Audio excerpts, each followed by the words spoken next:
오늘 하나님의 은혜가 여러분들 가운데 가득하기를 주님의 이름으로 축복합니다. 우리 옆 사람과 인사합시다. 은혜 받읍시다. 성령을 사모합시다. 말씀을 사모합시다. 우리의 사모함에 따라 하나님께서 역사하실 줄 믿습니다. 우리 그런 소망하는 마음으로 함께 하나님의 말씀 보시겠습니다. 함께 보실 하나님의 말씀은 누가복음 4장 1절부터 10절의 말씀입니다.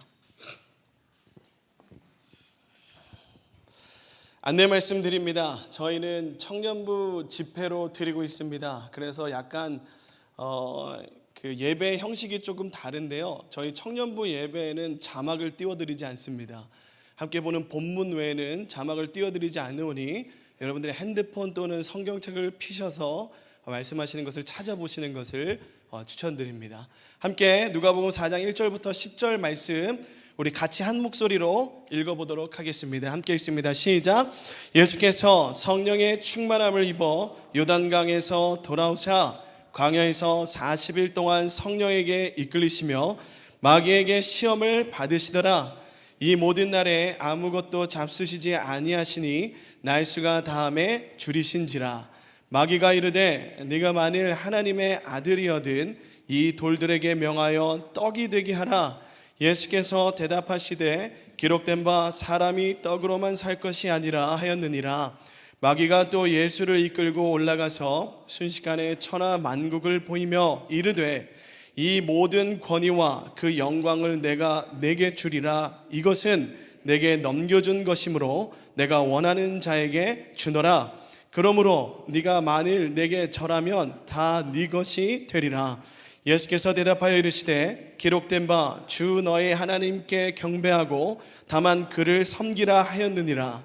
또 이끌고 예루살렘으로 가서 성전 꼭대기에 세우고 이르되 네가 만일 하나님의 아들이어든 여기서 뛰어내리라. 기록되었으되 하나님이 너를 위하여 그 사자들을 명하사 너를 지키리라 하시리라 하였고. 아멘. 오늘은 시험을 이기게 하시는, 죄를 이기게 하시는 성령님이라는 제목으로 하나님의 은혜를 좀 나누도록 하겠습니다. 제가 유튜브를 보다 보니까요, 그 1타 강사라고, 근데 왜 이게 원래 불을 안 켰나요? 제가 불을 켜도 괜찮을 것 같습니다. 여러분들 얼굴을 제가 봐야 돼서요. 제가 유튜브를 보다 보니까 1타 강사 그 이지영 씨라는 분이 있었는데, 이분이 어디 유튜브에 나와서 이 순자의 성악설에 대해서 이야기하는 것이 제가 영상을 봤습니다. 그걸 보면서 와, 이분이 진짜 잘 가르친다 라는 생각을 받았는데, 여러분 한번 들어보세요. 내용이 이렇습니다. 예쁜 여자가 좋으세요? 못생긴 여자가 좋으세요? 당연히 예쁜 여자가 좋겠죠. 사람들이 예쁜 사람을 좋아하는 것은 예쁜 사람이 흔치 않기 때문입니다. 사람들이 선한 사람에게 존경이 있는 것은 많은 사람들이 대체로 악하기 때문에 대체적으로 적은 선한 사람을 동경한다는 것입니다. 만약 모든 사람이 선하다면 선을 동경할 필요가 없고, 만약 모든 사람이 아름답다면 아름다움에 대해서 칭송할 필요가 없습니다. 사람들이 대부분 악하기 때문에 선한 사람을 지금까지 칭찬해 온 것입니다. 우리가 사람의 본성을 보기 위해서는 갓난아기를 봐야 할까요? 어른을 봐야 될까요? 누가 더 본성대로 살고 있죠? 갓난아이가 본성대로 살고 있죠. 근데 여러분 생각해 보십시오. 그 어린아이가 배고프면 아버님 먼저 드십시오 라고 합니까? 아니면 자기 입에 먼저 들어갑니까? 자기 입에 먼저 들어갑니다. 그래서 순자는 이야기합니다. 사람은 어릴 때 배고프면 자기 먼저 먹으려 하고, 추우면 자기 먼저 따뜻하려 하고, 피곤하면 먼저 누우려고 하는데, 그런 이기적인 본성이 태어날 때부터 어린아이에게 있다는 것은 인간이 악하다는 증거다라는 게 이 순자의 생각이었어요. 여러분 어떠세요? 그럴싸해 보이죠? 네. 저는 인간이 태어날 때부터 악하다는 데 동의합니다. 교회에서도 그래서 많이 이야기하는 게 무엇입니까? 우리가 말씀 안에서 회복되어야 된다. 왜 회복되어야 된다고 이야기합니까? 우리의 시작은 악하지 않았어요. 우리의 시작은 무엇이었습니까? 우리는 하나님의 모양과 형상대로 만들어진 완벽, 선함 그 자체였다 이 말입니다. 그런데 그게 어떻게 누구의 실패로 깨집니까? 아담의 실패요. 첫사람 아담의 실패로 타락됩니다. 그 첫 조상 아담의 실패로 인해서 이제 다가오는 모든 인류에게 원죄의 피가 흐르기 시작했어요. 그래서 모든 인류에게는 죽음, 저주, 근심, 두려움과 같은 이 더러운 죄의 피가 흐른다는 거죠. 제가 최근 수요 예배 때 이런 설교를 한 적이 있습니다. 이런 말씀 드린 적이 있어요. 저희 아이가 둘이 있는데 둘째가 한 이제 2살에서 3살 정도 넘어갑니다. 제가 그 둘째 딸을 보면서 인간은 본래 악한가 아니면 이것이 둘째의 본성인가 라를 고민하는 행동들이 있었어요. 그게 뭔지 아십니까 여러분? 지금은 좀 덜한데 저희 딸이 한동안 가장 많이 했던 말이 뭐냐면 내 거야 였습니다. 내 거래요. 오빠가 갖고 놀던 장난감도 지 손에 들어가면 내 거, 아빠가 먹던 빵도 지 손에 들어가면 내 거, 뭔가 재밌어 보이는 걸 엄마가 해도 그걸 가져가면 내 거래요. 그런데 집안 어느 누구도 그 아이에게 이것이 자기 것이라고 주장이라고 가르쳐 본 적이 없어요. 네. 아니죠? 그런데 그럼에도 불구하고 이 어린아이가 이기적인 본성이 이렇게 드러난다는 것은 아마도 우리에게도 첫째 아담의 실패한 그 저주의 피가 흐르고 있는 게 아닌가 하는 거죠. 여러분, 우리가 아주 어린아이 때는요 그렇게 순수하고 꾸밈 없이 악을 저지르는 것도 참 순수해요. 왜냐하면 자기가 악을 저지르는지도 몰라요. 그래서 이게 잘못된지 몰라요. 그래서 때리면서 반응을 보이면 재밌는 줄 압니다. 저희 딸이 요즘에 제가 누워있으면 얼굴을 이렇게 쳐요. 자기는 재밌다고 웃어요. 근데 저는 기분이 나빠요. 하지마 하면 뭔가 반응이 있으니까 재밌는 줄 알고 이쪽 뺨도 돌려치고 아주 성경대로 삽니다. 근데 여러분, 우리가 나이가 먹고 나고 성인이 되면요 이 교묘한 이 악을요 아주 교묘하게 이용해요. 그래서 여러분 옆에 있는 분들 좀 보세요. 한번 보세요. 한번 씩 웃어볼래요? 여러분, 사람 좋은 웃음을 하고 계신 분들 그분 조심하셔야 됩니다. 그 웃음이요 이 마음에서 우러나온 정말 진실된 웃음이고 이제 선한 웃음이면 너무 좋은데요, 우리는 나이를 먹을수록 우리 인생을 위장하는 법들을 배워요. 이 거친 세상에 살아남기 위해서 두 얼굴을 가지고 살아남는 방법을 배우더랍니다. 아무도 가르쳐주지 않았어요. 생존을 위해서 그러한 것들을 익히는 거죠. 그래서 많은 집회 때 많은 목사님들이 이 죄에 대한 영역을 설교할 때 잘 하시는 말씀들이 있어요. 기독교에는 10계명을 넘어 11계명이 있다. 1계명 뭐 2계명 뭐 3계명 뭐 10계명 뭐 11계명이 뭘까요 여러분? 들키지 마라. 웃어야 돼요 여러분. 안 들키면 성인군자예요. 안 들키면 직분자입니다. 안 들키면 좋은 신앙인이에요. 근데 여러분, 그런 게 하나님 앞에서 의미가 있을까요? 없어요. 그래서 아담이 실패한 거예요. 숨겨보려 했습니다. 자신의 죄악된 모습을 숨겨보려고 자기의 중요 부분을 가리고 자신의 모습을 숲을 뒤에 숨겨보기도 했지만 하나님 앞에서 감출 수 있었습니까? 감출 수 없었어요. 그렇게 첫 번째 아담이 실패했습니다. 그런데 오늘 본문에 보니까 두 번째 아담이라고 불리는 예수님, 그분도 사단의 시험을 받기 시작합니다. 그런데 예수님이 이 첫 번째 아담과는 달리 사단의 시험에 넘어가진 않으세요. 그렇게 두 번째 아담이신 예수님께서 사단의 시험에 넘어가지 않고 주님께서 그 두 번째 아담에게 주신 그 사명, 그 소명을 온전하게 감당하심으로 어떻게 됩니까?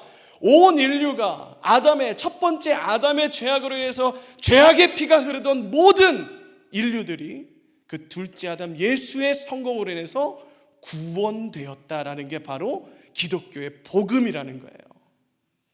예수님께서 사단과 싸워 이기셨기 때문에 우리가 그렇게 무언가를 하지 않아도 우리는 그저 예수님께 가까이 있기만 하면, 함께 있기만 하면, 내가 싸우지 않더라도 그 주님의 승리가 오늘 나의 승리가 되는 것입니다. 그래서 구원을 은혜라고 부르는 거예요. 내 노력, 내 힘, 나의 노력, 나의 능력이 아니라 오직 주님께서 값없이 무조건적으로 주시는 선물, 그것이 은혜, 그것이 구원이라는 것이죠.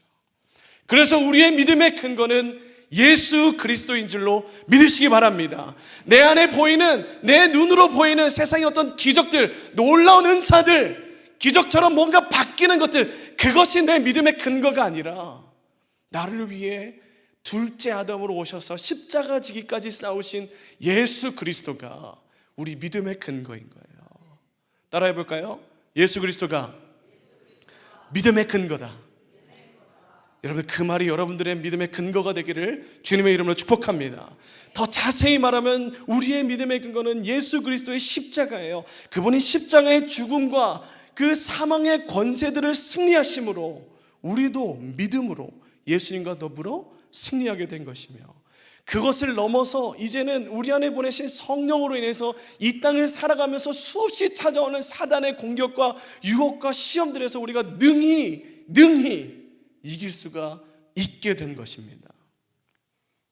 오늘 말씀을 통해서 우리 안에 계신 성령으로 인해서 우리 믿음이 더욱 단단하여지고, 그래서 이 세상을 살아갈 때 찾아오는 모든 시험과 죄를 이길 힘을 얻게 되시기를 다시 한번 주님의 이름으로 축복합니다.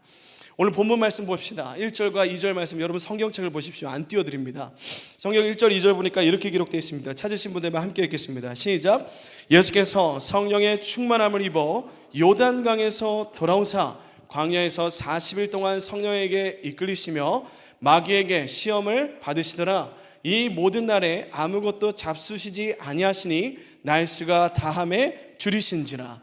여러분, 이와 동일한 구절이 마태복음 4장에도 나와 있는데 한번 성경책 찾아보시겠습니다. 마태복음 4장 1절 이렇게 기록합니다. 찾으신 분들만 좀 같이 읽겠습니다. 시작. 그때에 예수께서 성령에게 이끌려 마귀에게 시험을 받으러 광야에 가사. 오늘 본문인 누가복음 4장 1절과 마태복음 4장 1절 그 두 구절이 동일하게 기록하는 바가 있어요. 예수님께서 시험을 받으시는데 여기에 누가 관여하셨습니까? 성령님이요. 성령님께서 이끄셔서 시험을 받으셨어요. 예수님께서 시험 받으신 것에 성령님께서 관여되어 있다, 이 말입니다. 여러분, 우리 인생도 마찬가지예요. 우리 인생에 찾아오는 시험에 성령님께서 함께 하시거든요.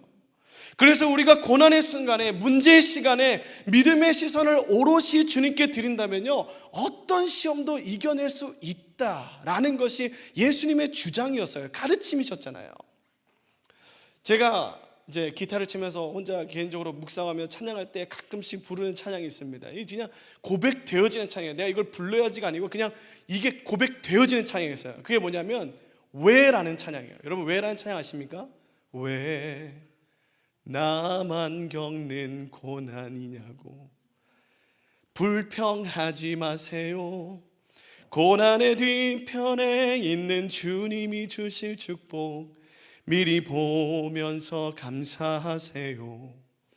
너무 견디기 힘든 지금 이 순간에도 주님이 일하고 계시잖아요. 남들은 지쳐 앉아 있을지라도 당신만은 일어서세요. 힘을 내세요. 힘을 내세요.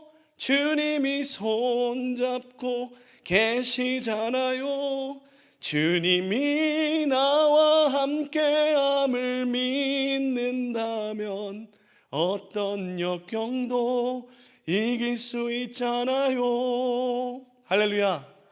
노래 잘하죠?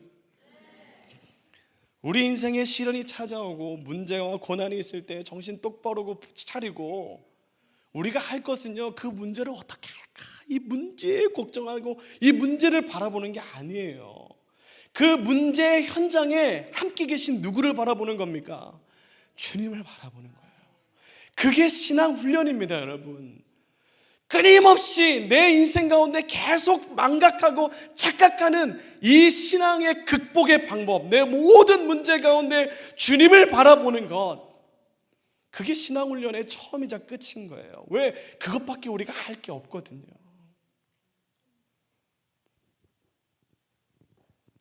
그렇게 우리가 주님을 바라보면 우리를 기다리시는, 우리가 주님을 바라보기를 기다리시는 그 성령님이 우리 안에, 우리 가운데, 우리 주변에 손만 뻗으면 닿을 수 있는 곳에 있다라고 성경이 말씀하잖아요.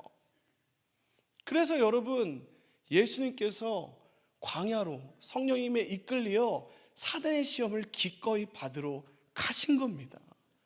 그 목적이 너무 분명했어요. 우리를 도우시기 위해서. 무엇을 돕기 위해서입니까? 첫째 아담의 패배로 인해서 죄악의 피가 흐르고 있는 우리를 정결케 하기 위함이라는 분명한 목적을 가지고 그 사단의 패를 뒤집어 놓기 위해서 그 거친 광야로 들어가신 거예요. 첫째 아담은 패배했습니다. 실패했어요. 그 실패의 결과가 너무 처참했습니다. 아담의 죄가 모든 인류를 지배함으로 우리가 이제 죄의 종로를 타고 있는데, 더 비참한 것은 아담뿐만 아니라 아담 다음에 오는 모든 세대가 꼼짝없이 죄의 종로를 타게 생겼어요. 그런데 예수님께서는 그 사단의 판과 흥을 깨버리신 겁니다. 오늘 사랑하는 성도 여러분, 또 청년 여러분, 오늘 우리가 그 사단의 판과 흥을 깨신 예수님, 성령님을 바라볼 수 있게 되기를 축복합니다. 사단이 우리 인생에 참 많은 실패와 어려움들과 패배들을 뿌려놓았어요. 건강의 패배, 사업의 문제, 이성의 실패, 성격과 인성의 문제, 관계의 문제, 정신적 약함의 문제, 가정의 문제, 음란의 문제, 수없이 많은 패배와 이 실패들을 뿌려놓았는데, 여러분, 여러분의 인생에 발견되어져요. 그것들이 언제 우리가 주님 안에 있으면 있을수록, 빛이신 주님께 가까이 가면 갈수록 내 어둠과 허물이 드러난단 말이에요. 그럼 참 비참해집니다. 내가 이런 상태인데 말씀을 전하고 있었구나. 내가 이런 상태인데 예수님 안다고 여기서 끄덕거리고 있었구나. 얼마나 가짜고 하찮은지 몰라요, 내 존재가. 그럼에도 우리가 좌절하지 않은 것은, 예수님과 같이 내 삶에 있는 문제와 실패의 영역을 하나하나 주님께서 직접 떼어내기를 원하고 계세요. 그것을 보면서 정죄하고, 너 정말 더럽구나, 나는 너무 깨끗해서 너랑 같이 있을 수가 없다, 이렇게 하지 않으시고 우리의 죄악을 보시면서 오히려 우리를 이해하세요. 야, 너가 이럴 수밖에 없었어. 그때 내가 다 이해해. 근데 괜찮아. 이거 이제 좀 내려놓을까? 이거 이제 괜찮아. 좀 이 손에 잡고 있는 힘 좀 빼봐. 이거 괜찮아. 놔봐. 권유하시기도 하고, 좋은 말로 타이르시기도 하고, 안 들으면 좁혀서라도 하나님께서요 돌아오게 하신다고요. 하나님께.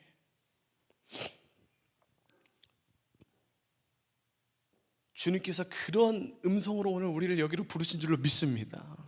여러분 2절 보십시오. 우리 이를 위해서 주님께서 우리와 함께 있다는 걸 더 잘 보여주고, 또 주님께서 어떻게 준비하셨는가 이걸 좀 보여주는데, 2절에 보면서 우리가 주의 깊게 살펴보아야 될 예수님의 모습이 있는데요, 그게 뭐냐면 예수님께서 시험 받으실 준비를 하셨다는 거예요. 우리 2절 말씀 한번 여러분들만 한번 읽어볼까요? 함께 읽겠습니다. 시작.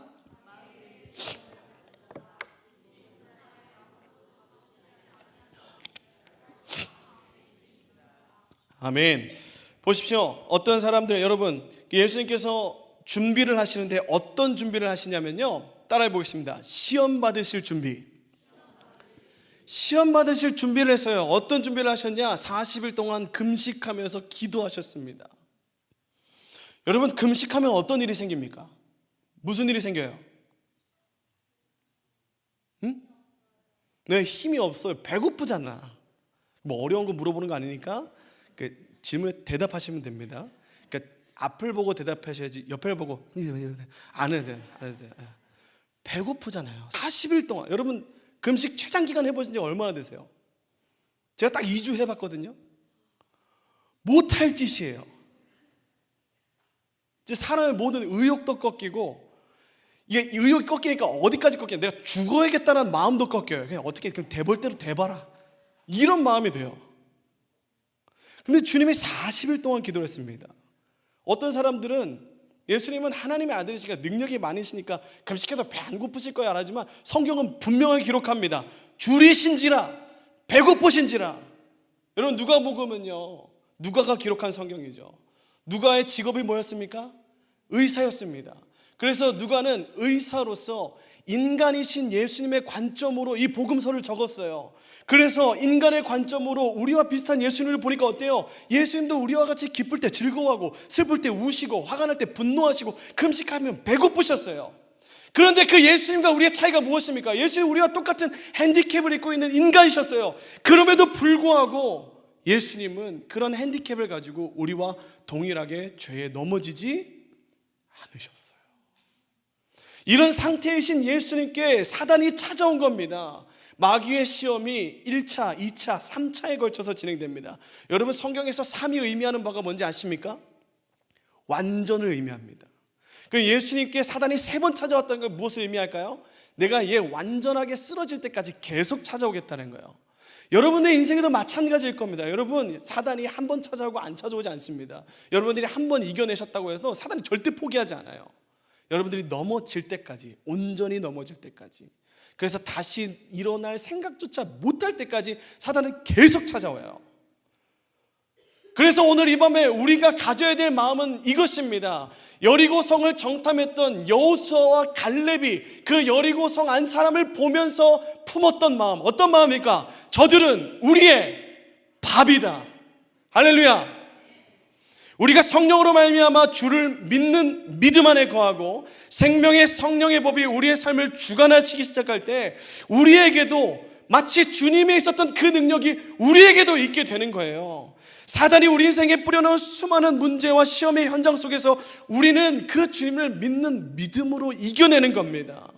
우리가 믿음으로 선포할 때 더러운 귀신들이 물러갈 줄로 믿습니다. 성경은 마귀가 한 길로 왔다가 7길로 도망간다고 말해요. 그 완전한 모범을 예수님께서 보여주셨잖아요. 3절 보십시오. 3절에 뭐라고 합니까? 마귀가 이르되 내가 만일 하나님의 아들이거든 이 돌들에게 명하여 떡이 되게 하라.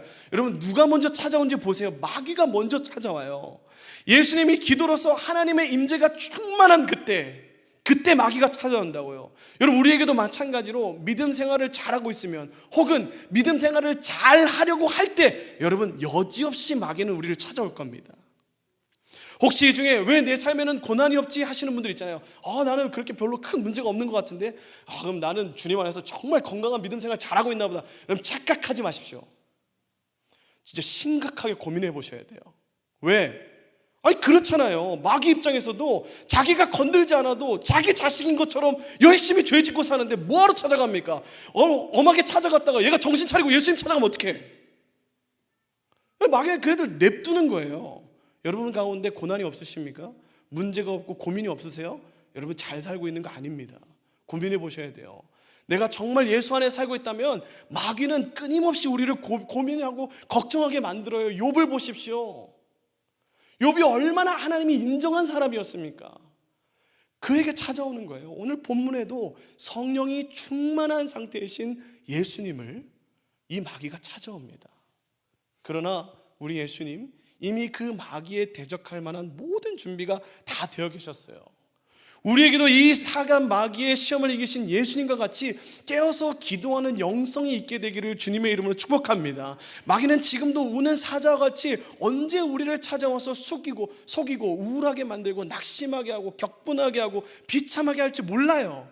대비하지 못하면 우리는 여지없이 영적으로나 육적으로나 쓰러지게 될 겁니다. 여러분, 지금 늦은 시간에 이 자리에 있다고 해서 여러분 안전한 거 아닙니다. 이 자리에 앉아있으면서도 사단 마귀가 얼마나 여러분들의 마음을 건드릴지 몰라요. 하나님의 마음에 저렇지 맞지라고 하는 그 순간 갑자기 알지 못하는 걱정의 마음이 들어요. 집에 가스 보일러를 끄고 왔나? 내일 중요한 프로젝트가 있는데 이거 왜 자꾸 늦게 끝나는 거야? 쓸데없는 생각들이 우리에게 들어온다는 거예요. 여러분, 그때마다 정신 차리셔야 돼요. 그때가 여러분들이 정말 하나님께서 여러분들의 영성의 코드와 하나님의 코드가 맞아가고 있는 때인데 이걸 사단이 보고 있지를 못하는 거예요. 오늘 설교의 주제도 성령입니다. 여러분, 얼마나 사단 마귀가 이 자리를 싫어할까요? 우리가 주님께 집중하려고 할 때 반드시 여러분들의 마음을 흔드는 역사, 마귀의 역사도 동일하게 있을 겁니다. 그래서 이 말씀을 들으시면서도 여전히 마음에 다른 생각이나 걱정이 일어나시는 분들은요, 속으로 대적하세요. 내가 나사렛 예수 그리스도의 이름으로 명하노니 내 안에 하나님의 말씀을 담지 못하게 하는 사단의 영아 떠나갈지어다. 여러분, 마음속으로 계속해서 이 예수님의 이름을 사용하십시오. 성령의 능력을 의지하세요. 졸리세요?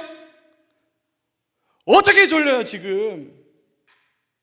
그 졸림이 사단이 주고 있는 마음이라면 여러분 지금 졸음에 그냥 넘어가서 끄떡거리고 있어도 되겠습니까?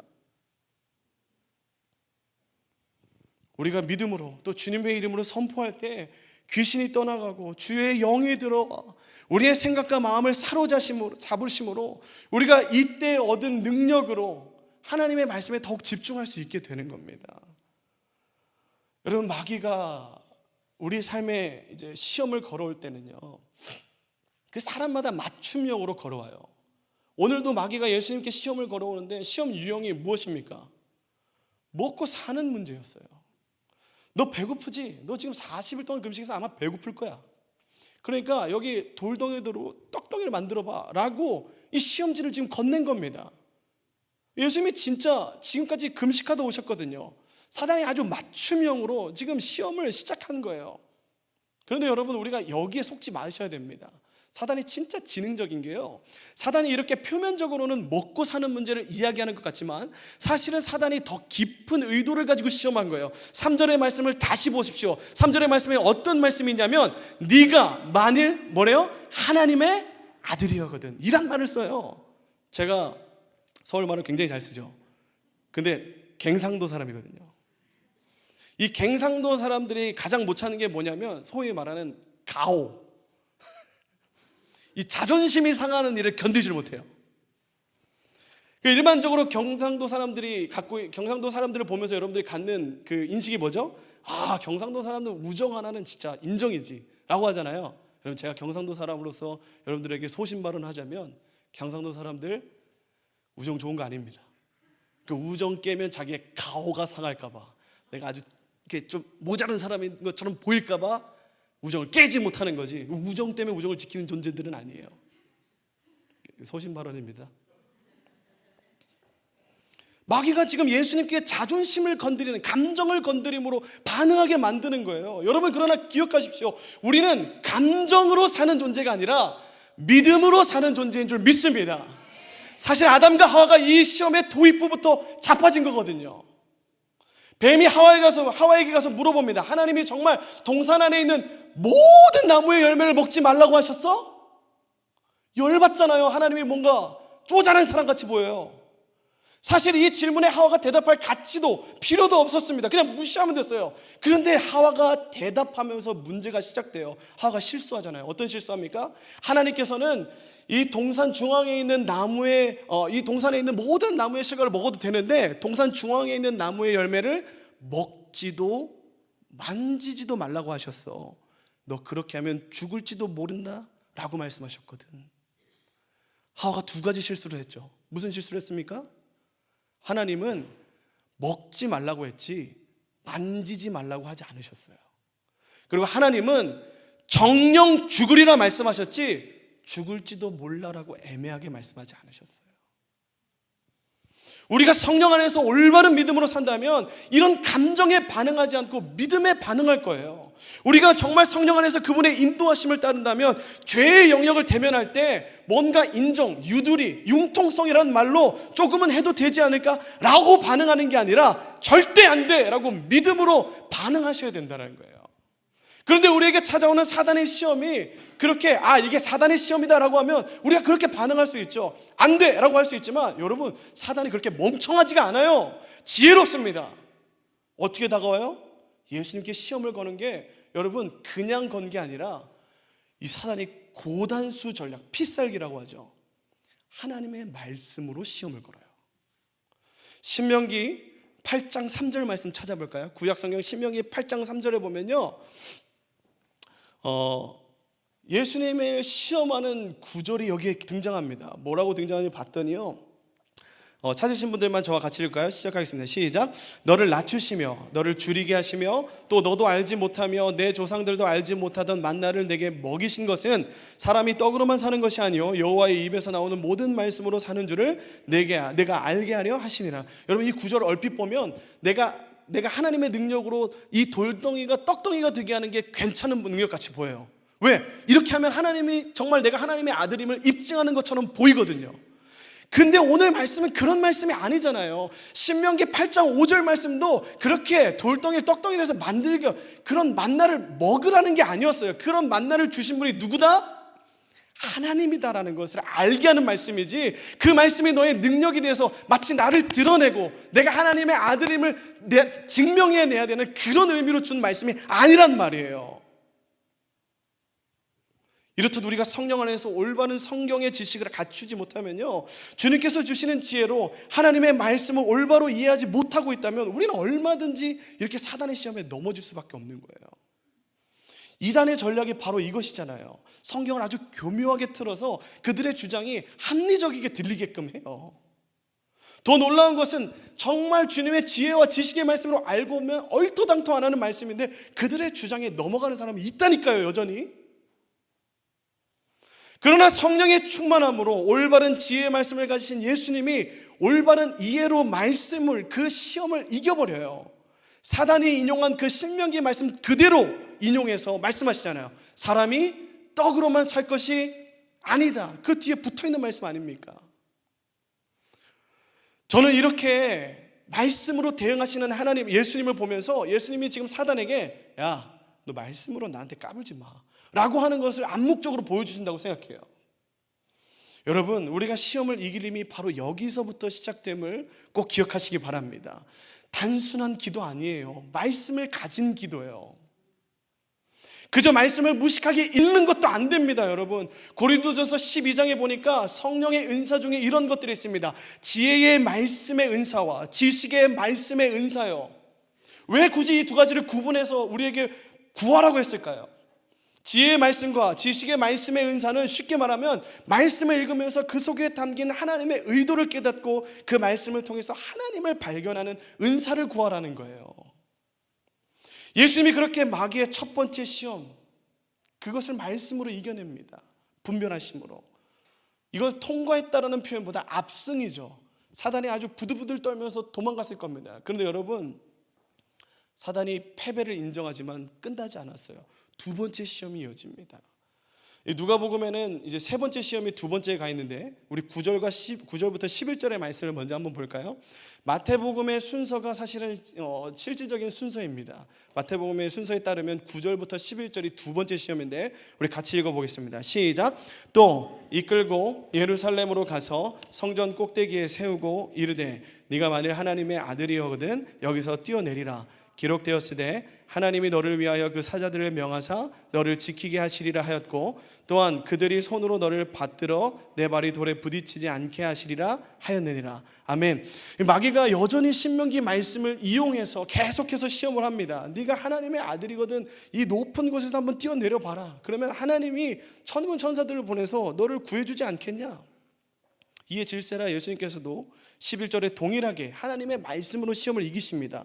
예수께서 대답하여 이르시되 주 너의 하나님을 시험하지 말라 하였느니라.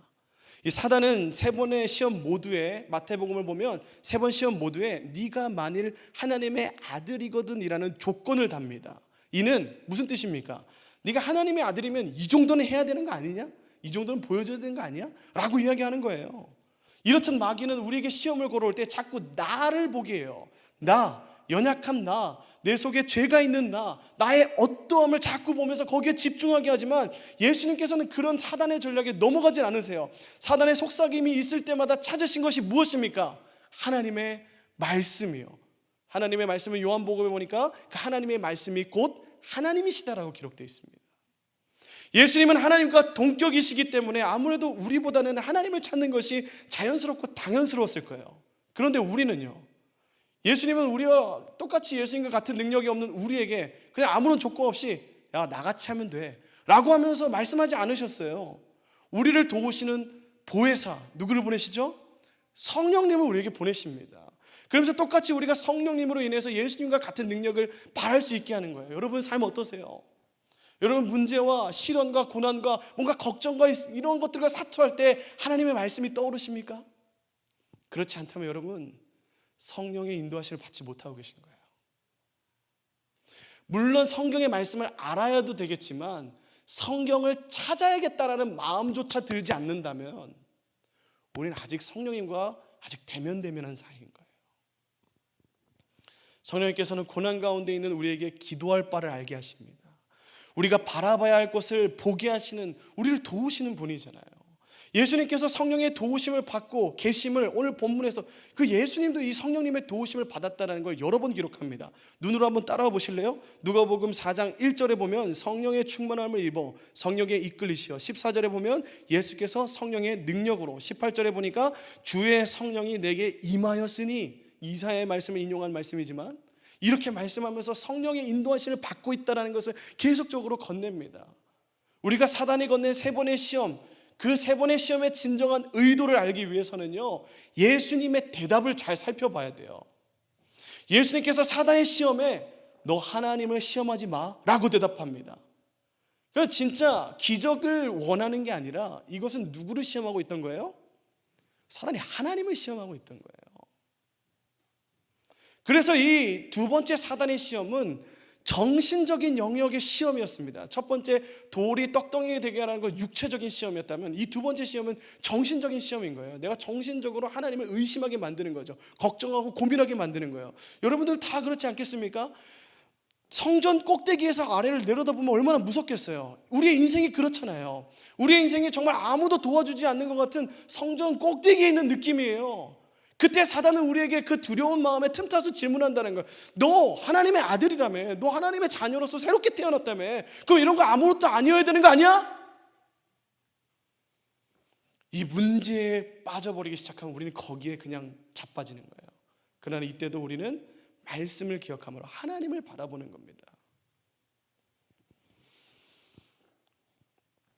성령의 충만함을 입은 예수님께서는 사단의 반복적인 공격 앞에 전혀 흔들리지 않으셨어요.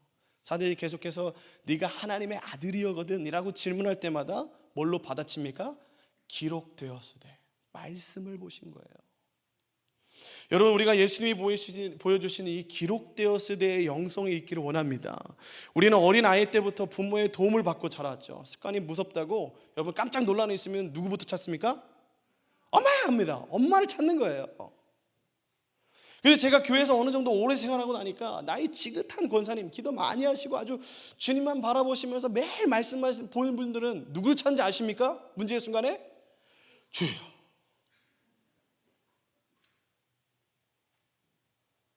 믿음으로 권사님들은 깨달은 거예요. 뭐를?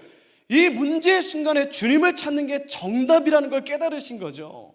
이렇듯 주님을 찾는 단계도 참 좋은 신앙이라고 할 수 있지만 우리는 이 단계를 넘어서 문제 앞에 주님을 찾고 주님이신 말씀이 떠오르는 사람이 되어야 된다는 거죠. 사랑하는 여러분, 저는 여러분들이 365일 24시간 성령님과 동행함으로, 성령님으로 말미암아 이 문제와 고난 가운데 하나님의 말씀이 떠오르는 사람들이 되시기를 주님의 이름으로 축복합니다.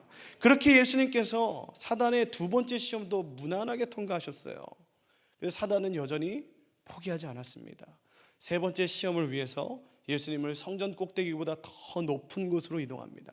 순식간에 올라가서 천하만국을 보여주면서 자신에게 절할 것을 요구해요.